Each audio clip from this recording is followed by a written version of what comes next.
जय जगन्नाथ सांग मैंने तो आज सकाल स्टार्ट होता आम प्रोटीन पाउडर पीबार मामा को मुझे बिस्कुट खाई जोटा कि सुट कर पार नी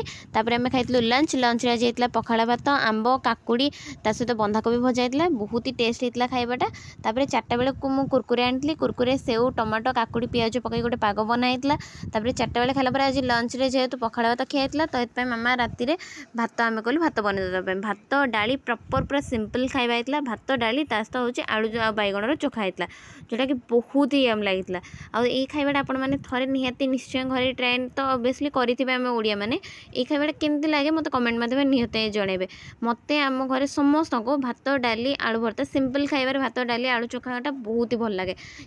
आज बाकी मामा जो डालीटा बनई है डिफरेंट डाली ये आज 5 प्रकार डाली मिसिक मुग मसूर हरड़ एमती 5 प्रकार डाली मिसिक डिनर एकाथरे भात डाली आलू बैगण चोखा सहित आंब नहीं खाई भिडियो भल लाइक शेयर सब्सक्राइब।